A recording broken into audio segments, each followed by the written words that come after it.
नमस्कार दोस्तों, बहुत बहुत स्वागत है मेरी YouTube channel learn with Ruby में। दोस्तों मैं यहाँ पे हिंदी साहित्य की तैयारी करवा रही हूँ जो UGC net set TGT PGT के लिए भी समान रूप से उपयोगी है। जैसा कि दोस्तों अब देखिए, जो वीडियो है आज ये कल आना चाहिए था, यानी कि बुधवार को, लेकिन हमारे इधर बारिश होने के कारण वीडियो नहीं बन पाया। तो देख लेते हैं जो मैं मिलान करने वाले प्रश्न को लेके आई हूँ।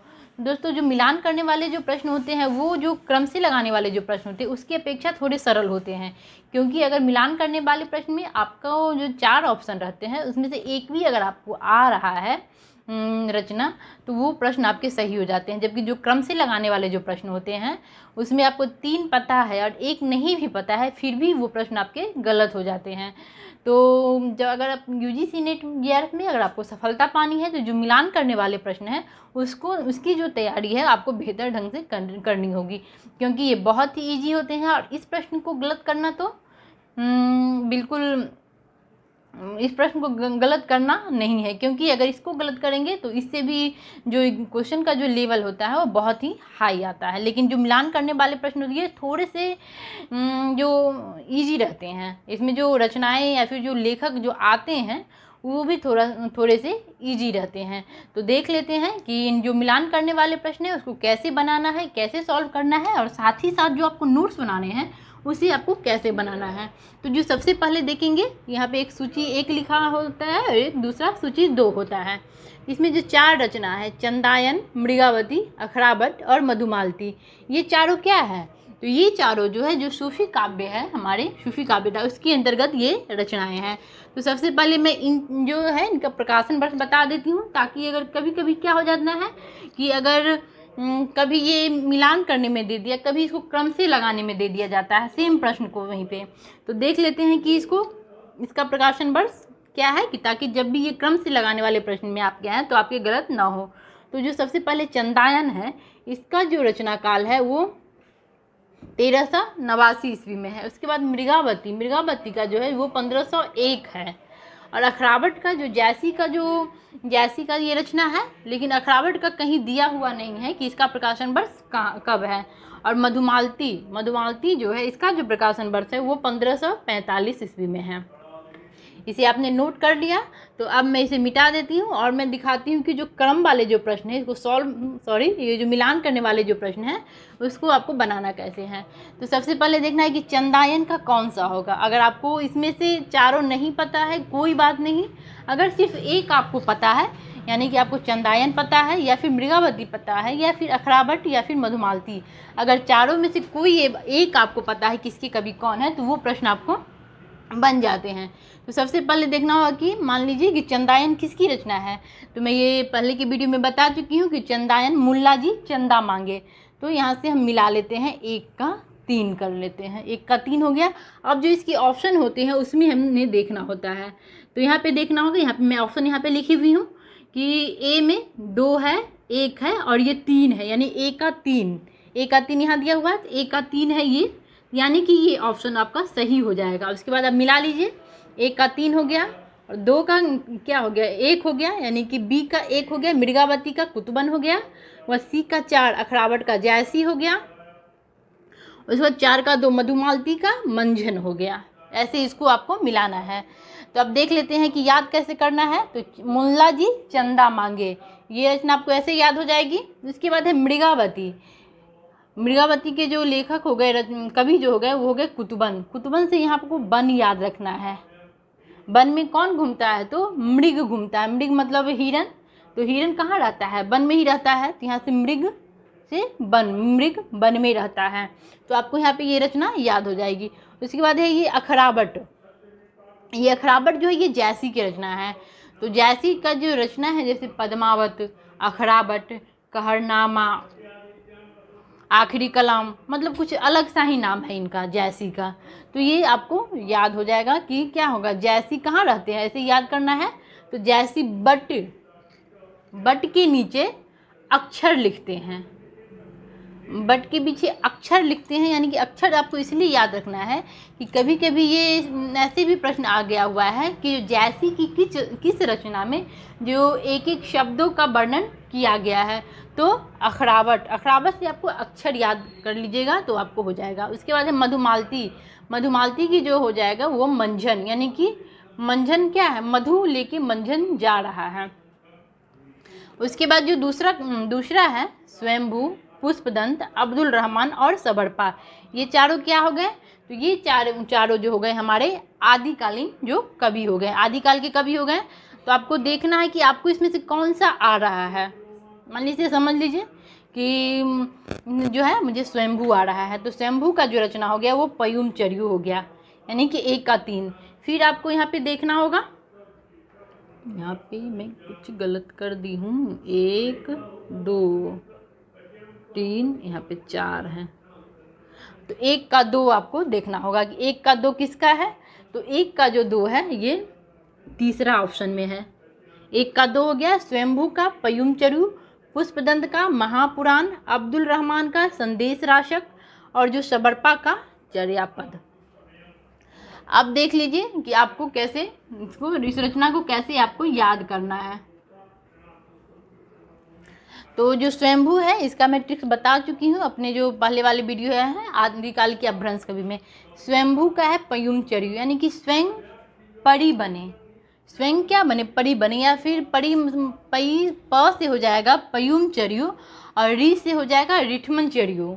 स्वयंभू की 3 रचना है, एक तो पयुम चर्यू, दूसरा रिठमन चर्यू और जो तीसरा है स्वयंभू छंद, यानी कि स्वयं परी बने। और या फिर इसे आप ऐसे भी याद रख सकते हैं कि स्वयं परिक्रमा करते हैं। हम जब किसी मंदिर में जाते हैं तो क्या करते हैं, परिक्रमा करते हैं। तो परिक्रमा कितनी बार करते हैं, 8 बार करते हैं, यानी कि जो 8 बार जो परिक्रमा होता है वो स्वयंभू यानी कि 8वीं सदी में हुए हैं। और उनके परिक्रमा करते हैं, प से हो जाएगा पयुम चर्यू और री से हो जाएगा रिठमन चर्यू। और एक और इनका जो रचना है वो स्वयंभू छंद है।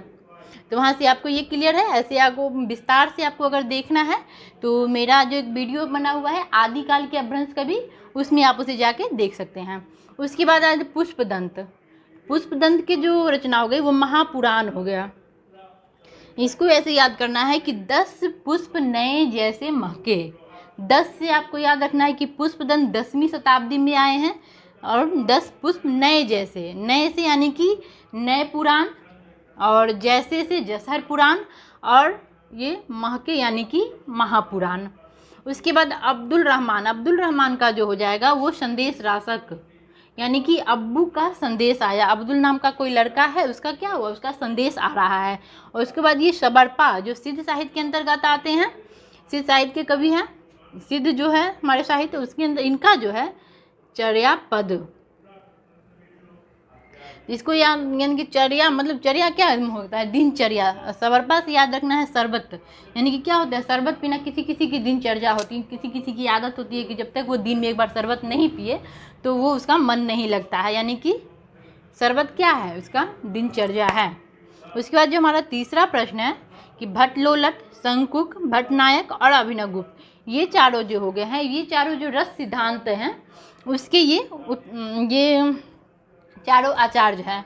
तो इसको मैं एक अलग से वीडियो बना चुकी हूँ, यहाँ पे मैं थोड़ा सा बता देती हूँ कि सबसे पहले आपको यहाँ पे याद रखना है कि लोलट मतलब कि लाल। तो लाल का क्या होता है, लाल का उत्पत्ति होता है, उत्पत्तिवाद, जब उसका उत्पत्ति हुआ लाल का तो उसका नामकरण हुआ शंकुक। और शंकुक ने क्या मांगा, तो अनुमति मांगा, अपने परिवार से अनुमति मांगा। क्यों, क्योंकि उसे फिल्म में काम करना था, यानी कि उसे नायक बनना था, नायक बनना था। तो उसके परिवार वालों ने उसकी मुक्ति दे दी, मुक्ति मतलब यानी कि भुक्ति दे दी, मुक्ति मतलब कि जो पारिवारिक जिम्मेदारियों से मुक्ति दे दी कि तुम जाओ, तुम जो फिल्मी दुनिया में अपना कैरियर बना सकते हो। तो जब उसे पारिवारिक जिम्मेदारियों से मुक्ति मिल गई तो उसके बाद उसने क्या किया, अभिनय करने लगा, अभिनय करने लगा और वो व्यक्ति बन गया। जैसे कि अभी व्यक्तिवाद, यानी व्यक्तिवाद जैसे हम सभी न्यूज़ चैनल में देखते हैं, जो एक व्यक्ति विशेष जो एक प्रोग्राम आता है तो वहाँ पे इसे अभिव्यक्तिवाद यहाँ पे मिला लिए। अब देखिए कि भट्टलोलट मतलब 1 का 4, जो तीसरा ऑप्शन है, तो इसमें इसको ऐसे मिलाना होगा। उसके बाद मुझे लगता है ऑप्शन में मैं कुछ गलत कर दी हूँ, आप यहीं पे देख लीजिए। तो भट्ट लोलट का हो जाएगा उत्पत्तिवाद, शंकु का अनुमतिवाद, और नायक का भुक्तिवाद, और अभिनय गुप्त का अभिव्यक्तिवाद। इसके बाद जो हमारा चौथा प्रश्न आ जाता है, कीरतिनाथ की चाची, परती परी कथा, कब तक पुकारू और पानी के प्राचीर। ये क्या है? ये चारों उपन्यास है। और इनके जो देख लेते हैं कुछ महत्वपूर्ण अंश। कीरतिनाथ की चाची जो है, इसका जो प्रकाशन हुआ है 1948 ईस्वी में हुआ है। इसका प्रकाशन 1948 ईस्वी में हुआ है। और ये जो मिथिलांचल में जो नारी शोषण जो हो रहा था उसी पे ये आधारित है, रतिनाथ की चाची। और इसके जो लेखक हो जाएंगे नागार्जुन हो जाएंगे। मैं नागार्जुन को पढ़ाई थी, मैं बता चुकी थी कि बाबा की चाची यानी कि नागार्जुन की चाची, इनका ये हो गया। उसके बाद जो दूसरी रचना है परती परी कथा, ये फणीश्वरनाथ रेणु की है।